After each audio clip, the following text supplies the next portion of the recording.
Let us begin with the main incident. The incident happened around 2016 or 2017. At that time, 40 acquaintances came together and decided to go on a Tablighi Jamaat Chilla. Their plan was to complete 2 chillas, 40 days each, making a total of 80 days.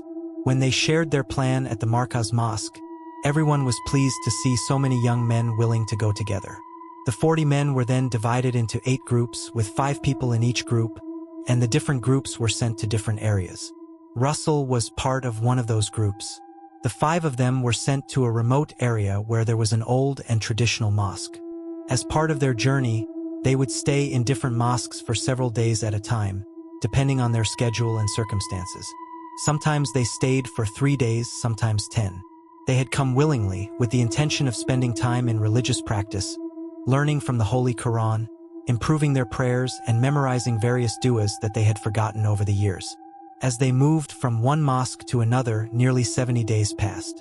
Finally, they reached the last mosque of their journey, where they were supposed to stay for another 10 days. Everything seemed completely normal. For the first 2 days, nothing unusual happened. Then, on the second night, something strange occurred. A man came to the mosque late at night to offer his prayer. He was unusually tall, around 6 feet 4 or 5 inches. At that time, Russell was sleeping inside the mosque, as the members of the Tablighi Jamaat normally do. He was lying on his side when, all of a sudden, his sleep broke. He opened his eyes. The mosque was dimly lit, and in that faint light, Russell saw a very tall man standing inside the mosque, quietly offering his prayer. At first, Russell thought there was nothing unusual about it. But as he continued watching the man in the dim light, he slowly began to realize that something about this person was not quite right. When he saw that, he suddenly felt as if an overwhelming wave of sleep had pressed down heavily on his eyes. After that, he fell asleep. Then, when it was time for Tahajjud prayer, his fellow companions called him and woke him up. So that was what he saw on the first day. On the second day, he saw exactly the same thing again. And after seeing it on the second day, that same overwhelming sleep came over his eyes. But on the third day, he did not see anything. He was asleep. Then it seemed as though someone was calling him. The person kept calling, and he was not in an extremely deep sleep. After being called a few times, his sleep finally broke. When he opened his eyes, he saw someone leaning over him, saying, "Brother, I wanted to talk to you for a moment." He immediately understood that this was the same man whom he had seen praying for 2 consecutive nights. However, it was not as though he was frightened simply because he had seen the man praying. He thought that perhaps this man was someone from the local area, maybe someone from this village who had come to the mosque to offer Tahajjud prayer. There was nothing frightening about that. Besides, their fellow companions were inside the mosque, along with several senior members and their emir. So there was no reason for him to be afraid, and he did not sense anything unusual. The man spoke normally and said, "I wanted to talk to you." He replied, "Sure, tell me. What is it?" The man then said, "I noticed that you saw me coming to pray for the last 2 nights. I have come here to offer my prayers, but I am extremely hungry. I suddenly became so hungry at this hour of the night. What could I do? Whom could I ask? Then I thought that since you people have come here for tabligh, you probably have some food with you. Could you give me something to eat?" When he heard this, Russell felt very sorry for the man. He thought, poor man, at this late hour of the night, a person who has been praying Tahajjud is so hungry that he has come to ask me for food. Anyone would feel touched by something like that, wouldn't they? So Russell said, "All right, sit down for a moment. Let me see if I can give you something to eat." Russell had some dry food in his bag, such as puffed rice, dates, and a few other things. He gave those to the man. As the man was eating, he said, "You are a very good person. You fed me. May Allah bless you. I would like to invite you to my house one day." Russell then asked, "Where is your house?" The man replied, "My house is at the very end of this village." After that, Russell did not see the man for 2 days. Several days passed in the mosque. They were supposed to stay there for a total of 10 days. Then, on the third night after those 2 days, he saw the man again.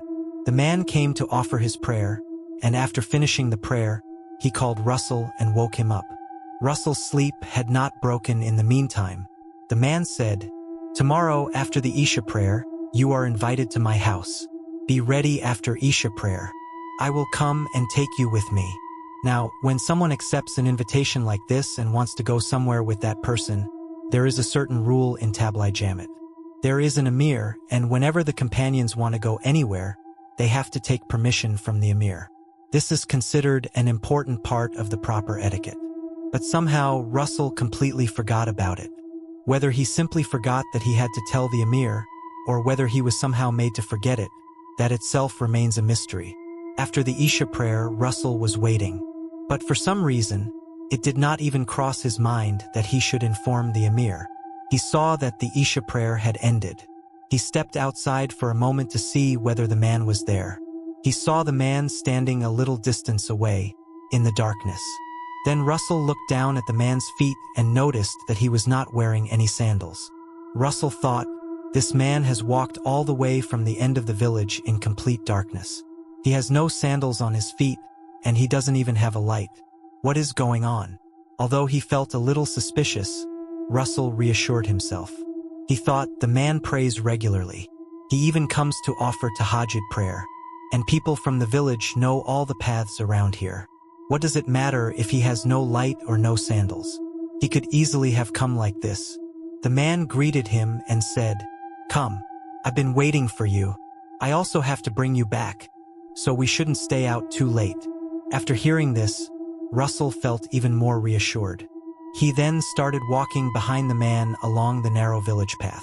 The area around the path was not completely deserted. There were houses on both sides of the road, so Russell did not feel frightened at all. After walking for about 10 minutes, they arrived in front of a house. Russell suddenly noticed a hearse parked there, a vehicle designed to keep dead bodies cold, basically a freezer van, and it appeared that its engine was already running. He was quite surprised to see this. Then the man said, "You wait here for a moment. I'll be back. I'll come and open the door, and then you can go inside." So he stood there, thinking that perhaps it would take a minute or two. But no, quite some time passed. By quite some time, it was almost 10 minutes. Now he was standing there alone in an unfamiliar place, surrounded by darkness. He didn't know anyone in that area either. He became quite worried, thinking, what if someone suddenly asks me something? What will I say? So what did he do? He knocked on the door of the house. After knocking, there was no response. He knocked again. Then someone opened the door. It was a polite-looking woman. As soon as she opened the door, his eyes went inside the room.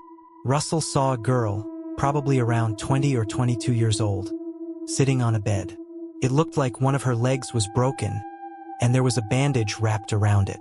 Seeing a girl sitting like that so suddenly, Russell lowered his eyes. At that moment, the woman said, "You have come to the right place. There is nothing to be afraid of. We have been waiting for you. Come inside." Russell became quite confused. He was wondering where the man who had called him had gone. The door had now been opened by another woman, and the whole situation was starting to feel very strange. He could not understand what he was supposed to do, but there was nothing else to do, so he went inside. After he entered, the woman said in a tearful voice, "Son, I really need you. I have something very important to talk to you about. Let's talk while we eat." The arrangement for the meal was very simple. However, Russell ate the food with great satisfaction. At one point during the meal, the woman said, "My name is Masuma, the girl whose broken leg you can see. She is my daughter. Her name is Soma, and as you can understand, there must be some problem because her leg is broken. She wakes up screaming in the middle of the night. She doesn't say anything. She just sits there silently. Her husband suddenly fell into a sleep and never woke up again. She has had 3 children. All 3 of them died in unusual circumstances.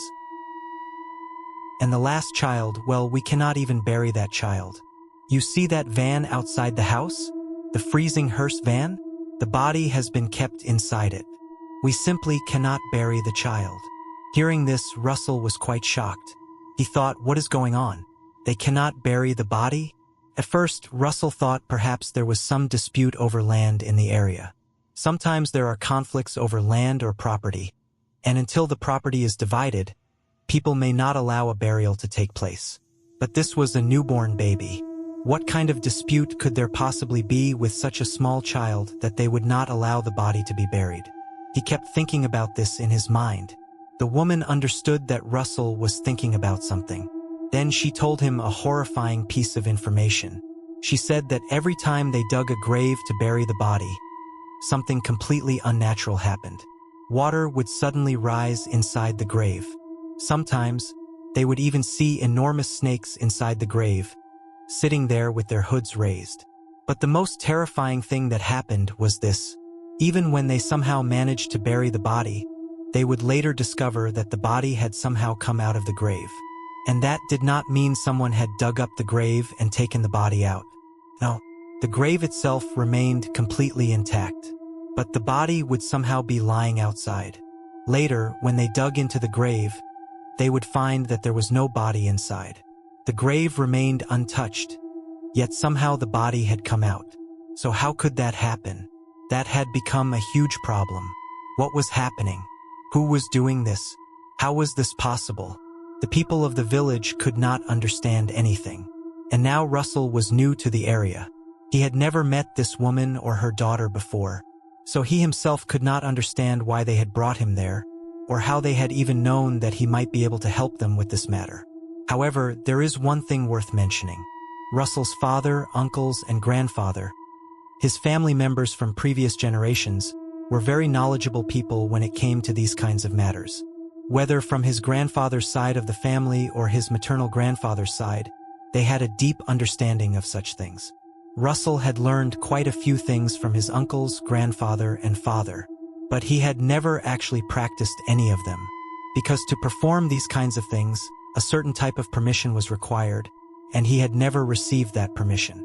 Yes, he had learned by staying with them and observing them, but he had never had the courage to apply these things to anyone, nor had there ever been a need for him to do so. He simply knew that certain things were done in certain ways, and that such practices were possible. Then the woman, Masuma, said, "Could you please help us? I hope your answer won't be no." Hearing this, Russell said, "All right, I'll try, but I don't have permission to do these things. I only learned whatever I know by staying with them, but I have never actually practiced any of it. I don't even know whether I'll be able to do it. But there's no way we can do anything right now. Since the body is being kept inside that freezing van, let it remain there for now. I'll see if I can do something tomorrow. I won't be able to come during the daytime. I'll come at night, because this kind of work is better done at night." When he came out, that man and an elderly man appeared from somewhere. They had not been there all this time. The man said, "Come, let me see you off." So they accompanied him properly and saw him off. On the way, they talked about a few things as well. After returning to the mosque, Russell went to sleep. That night, he had a terrifying dream. He saw a headless black figure, with blood gushing continuously from its neck. Its two eyes were bright red, positioned on its chest. The eyes were about the size of tennis balls. The figure came directly toward him in the dream and grabbed him by the throat. And Russell could actually feel something pressing down on his throat. A long time passed like that. At one point, the figure spoke in a hoarse voice, "You will not do this. If you try to do this, remember that I will wipe out your entire bloodline." Then the figure let out a terrifying laugh and disappeared. And Russell woke up. After waking up, what he saw shocked him even more. He saw that his fellow companions from Tabligh were surrounding him. As soon as he opened his eyes, he asked what had happened. One of the companions then told him something terrifying. He said, "When I got up to offer Tahajjud prayer, I suddenly heard someone groaning." He got up and followed the sound to find its source. Eventually, he realized that the sound was coming from Russell. So he rushed over and saw Russell rolling around and groaning. He also noticed something strange happening to the skin around Russell's throat. If someone squeezes your throat, or if an invisible hand presses against it, the skin around the throat will naturally become wrinkled and compressed. And when the pressure is released, it will return to normal and become slightly swollen again. That was exactly what was happening to Russell's throat. The companion immediately woke everyone up. Everyone witnessed what was happening. Meanwhile, Russell felt some pain in his throat, but within a short time, the pain went away. Russell did not tell anyone about the dream he had seen that night. He did not even tell the Emir. The Emir had no idea that any of this was happening. And for some reason, Russell could not even bring himself to tell the Emir about it. He kept hesitating, wondering whether he should tell him or not. Eventually, he forgot about it. He did not feel any need to ask the Emir for permission either. For some reason, the thought simply did not occur to him. The next day, after the Isha prayer, he once again set out alone toward that house. When his fellow companions asked him about it, he left without giving them any answer. His Emir was quite surprised, wondering where the young man had gone without telling anyone. But nobody had questioned Russell the previous day because he had returned and immediately gone to sleep, and then the incident had happened during the night. Even if anyone had asked him about it, for some reason, he could not remember what had happened. He could not explain what had actually happened or what had not. And it was not as though the Emir himself was familiar with paranormal matters, knew spiritual healing, or had any special knowledge of such things. Because of that, he could not really understand what was happening either. Anyway, when Russell walked through the darkness toward the house that night, he was able to recognize the house even though it was dark. This time, as soon as he knocked on the door, the same woman opened it. She seemed very happy to see him. As soon as he entered the house, he first wanted to see Soma's room. When they took him to Soma's room, he saw that Soma was lying on the bed. Her injured leg was raised slightly above the bed because it had been badly fractured. The room seemed quite strange to him. It felt as though the room had been sealed off by some kind of negative force. Because of this, Russell felt as if he was having difficulty breathing. He and the woman entered the room. At that moment, another thought came into Russell's mind. He asked the woman, "Look, Auntie, the man who called me from the mosque yesterday, he didn't come to the mosque today. I came here alone. Where is he?" Hearing his question, the woman remained silent for a while. Then she said, "He is not actually a human being. He is a Jinn. And this Jinn has caused some harm to my daughter." As soon as Russell heard this, he was quite shocked. What is going on? The way the woman was talking about this Jinn, it sounded as though she was talking about an ordinary human being. And she said that he had caused some harm to her daughter. Yet at the same time, she had brought Russell here to treat her. The whole thing seemed strange to him. The woman understood that Russell was thinking this way. Then she said, "Basically, a sorcerer has performed black magic on this girl, Soma. He did it by using 3 Jinn. One of those Jinn is the one you met, and he is actually a Muslim Jinn. But he is being forced to do these things against his will. His entire family is being held captive by the sorcerer. The sorcerer has sent him along with the other 2 Jinn so that they can harm the girl. He was forced to cause some harm, but he was secretly trying to make sure that the girl would not suffer any further damage. He was doing it just to make it appear that he was following the sorcerer's orders, but secretly he was trying to help her. He had created a kind of illusion around everything so that the sorcerer could not understand what he was actually doing. Even the other Jinn working for the sorcerer could not understand it. He genuinely wanted to help the girl, and this was the main reason he had brought Russell into the situation. Somehow, the Jinn had realized that Russell had some experience with matters related to Ruqyah, but the Jinn had no way of going somewhere else and asking another spiritual healer for help. He had come here for a specific purpose. That was why he found an opportunity to enter the mosque. After entering the mosque, he realized that there was a young man there who knew at least something about these matters. So he created a way to bring Russell into the situation and introduced him to this family. The woman also explained that the Jinn believed Russell might be able to solve the problem. Anyway, they did not discuss the matter much further. Russell first recited some prayers and spiritually sealed the room. Then he recited some verses and supplications from the Quran and blew over the girl. After that, he told the woman that if the girl behaved abnormally, she should sprinkle the prepared water over her. He also instructed her to bathe the girl using the water over which he had recited the prayers. When Russell left the house and started walking toward the mosque, it was approximately 2 o'clock in the morning. It was probably a moonless night. He was walking toward the mosque with a small one-battery flashlight. Suddenly, the smell of rotting flesh reached his nose. The smell was so horrible that he felt like vomiting. Then, all of a sudden, he noticed the terrifying figure he had seen in his dream standing in front of him. The figure suddenly jumped toward him and grabbed him by the throat. It lifted him slightly off the ground. In a hoarse voice, it began to say, "I am giving you one last chance. Do not get involved in this matter.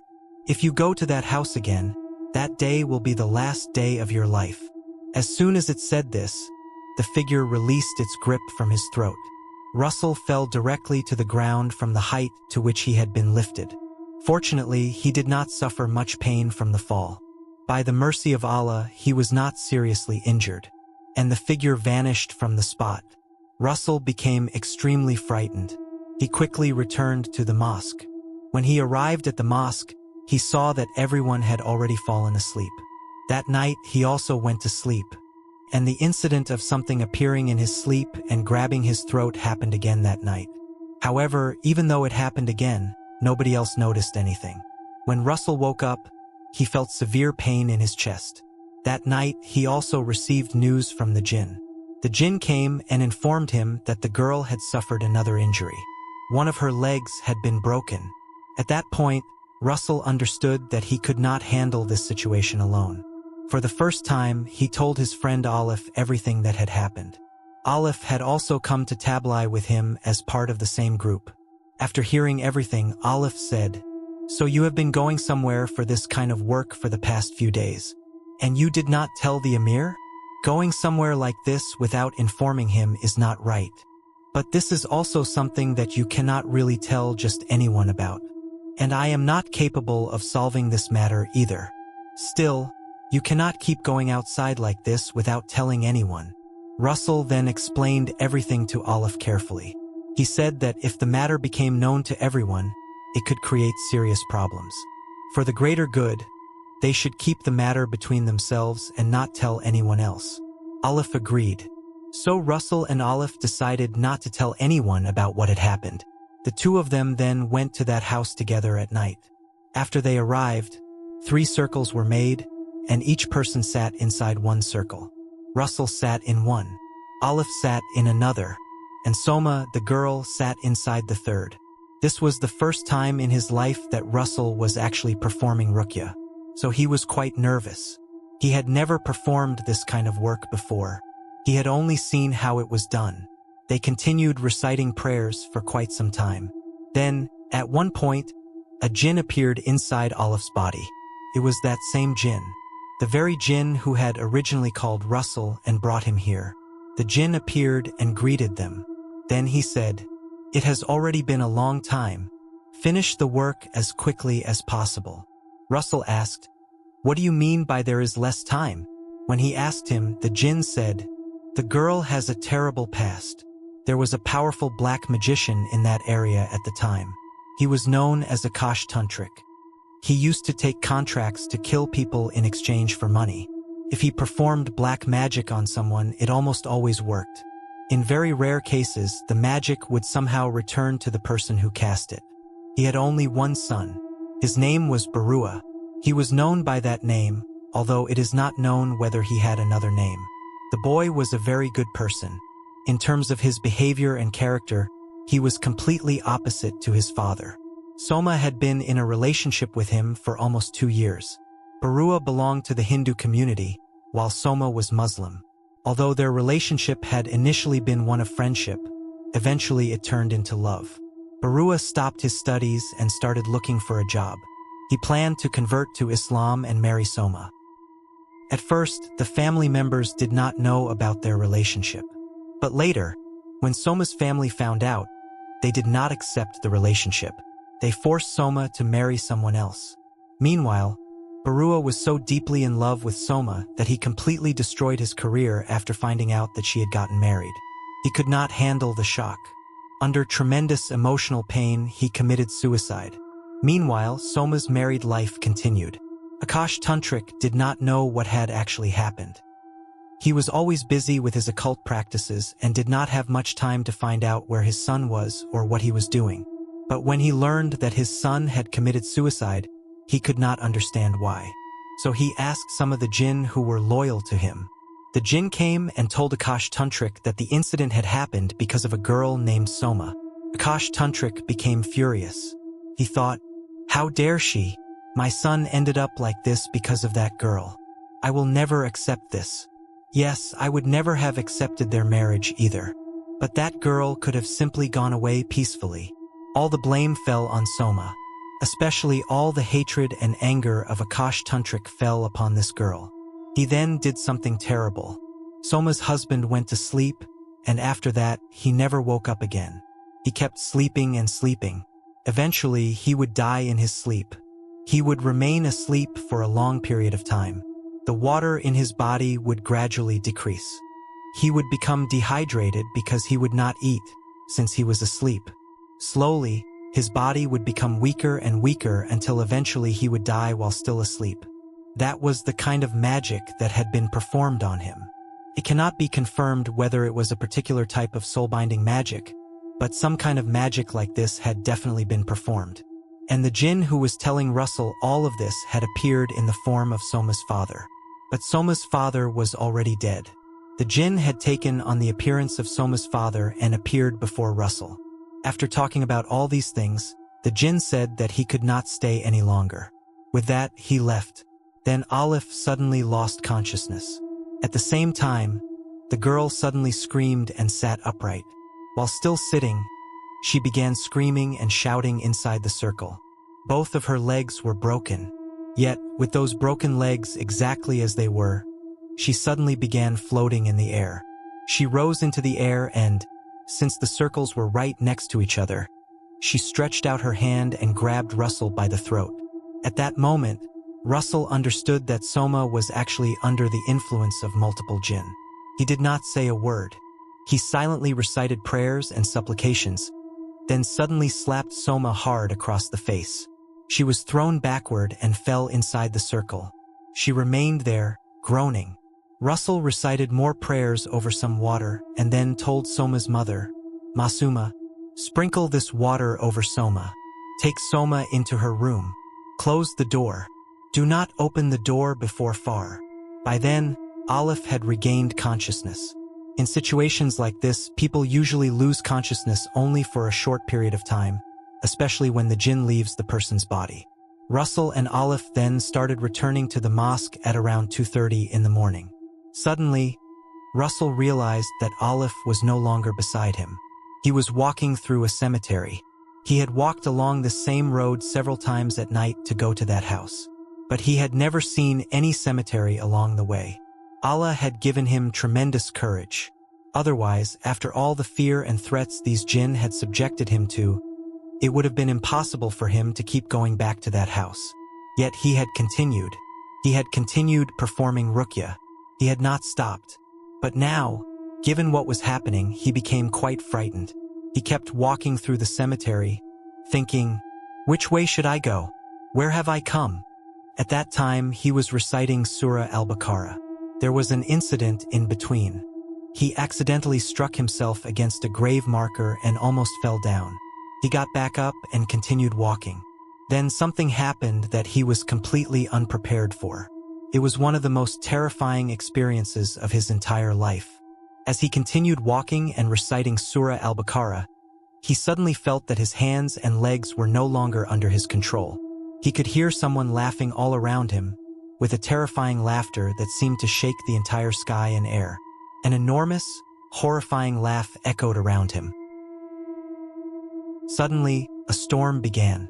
The force of the storm was so intense that he was spinning around and almost falling over. Suddenly, Russell felt as if an invisible hand pushed him and threw him into a hole. There were many broken graves there. So, by hole, it meant that he had fallen into one of the broken graves. He also noticed that he could see everything clearly inside the hole. After some time, he looked slightly forward. Since he had fallen in such a way that he could see everything above him, he suddenly witnessed an even more terrifying scene. There was a dead body whose flesh had rotted and decomposed. Some parts of it seemed to have already mixed with the soil. Bones were visible. The internal organs of the body were exposed. That terrifying figure was holding a piece of burial shroud in its hand. It threw the shroud toward Russell and gestured for him to put it on. Russell had no control over himself. He picked up the shroud inside the grave and began putting it on. He wrapped the shroud around his own body. Then the corpse, or rather that terrifying figure, gestured for him to lie down. Russell also lay down inside the hole. Since it was a broken grave, there was enough space for him to lie down. Then he saw several figures appear above him. Their faces could not be seen clearly.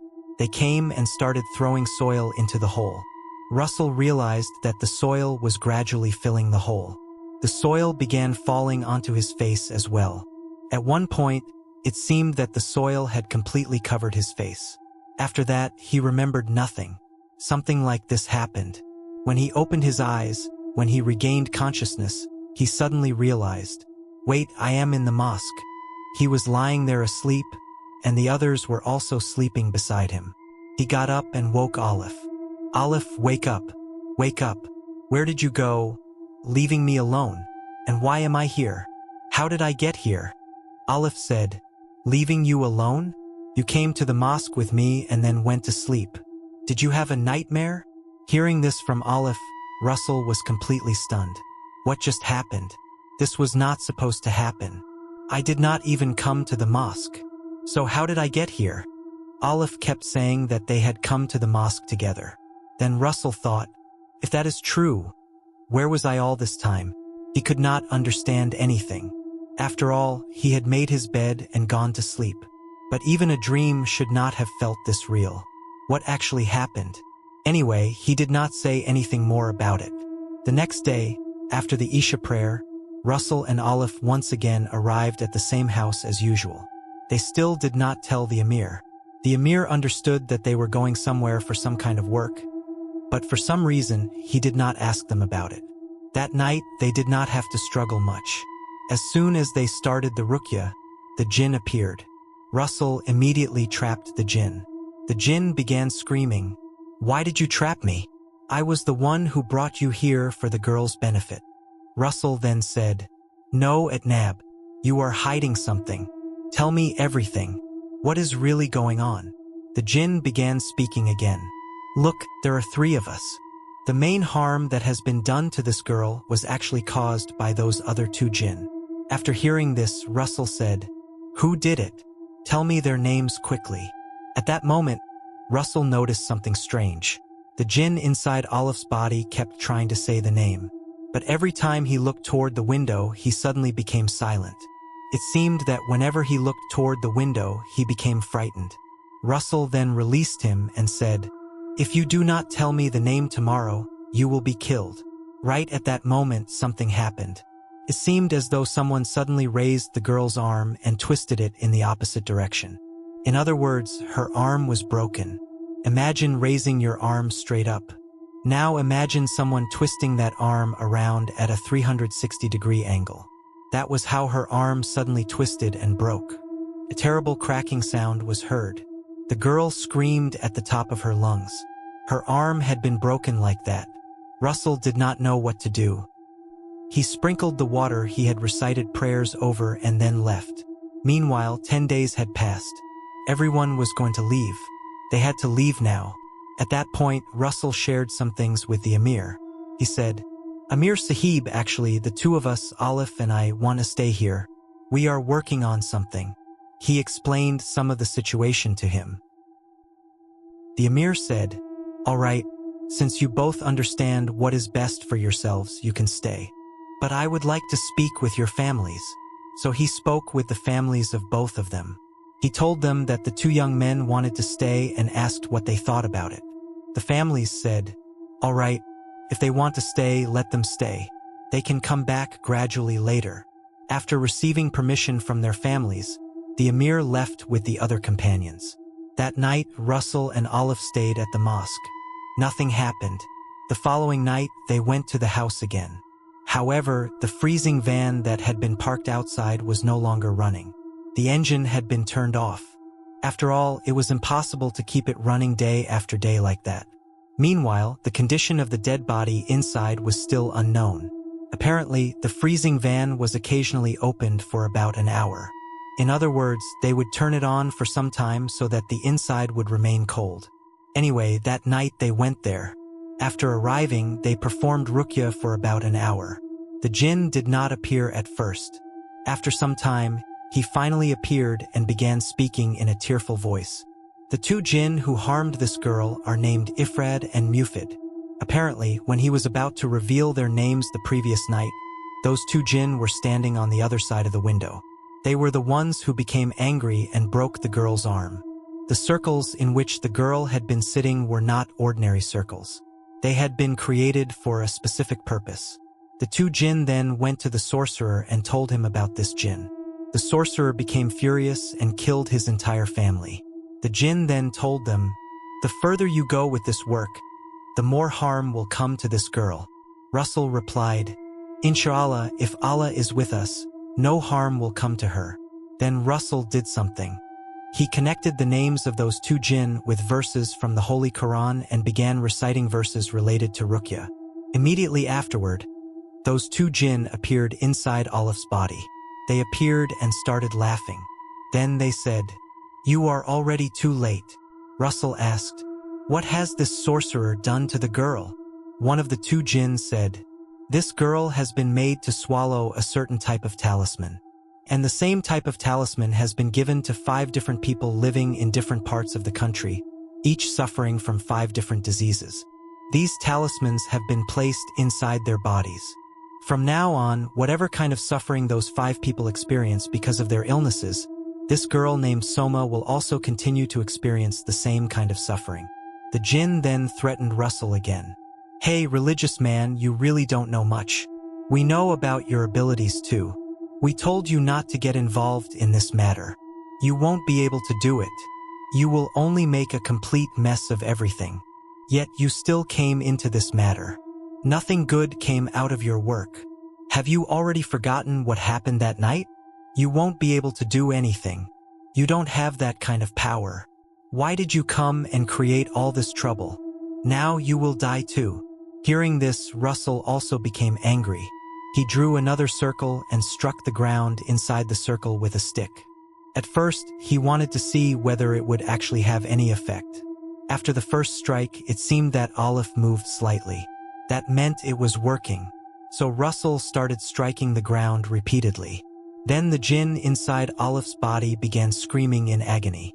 They said, "Don't hit me. Don't hit me. I will deal with you later."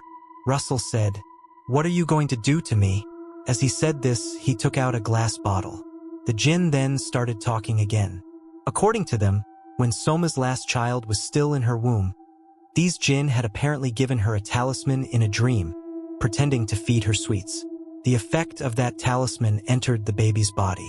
When the baby was born, the child was already dead. But they could not bury the baby. The reason was that if the baby were buried, after the burial and after the body was placed in the grave, the effect of the talisman would be destroyed. That was why they would not allow the baby to be buried.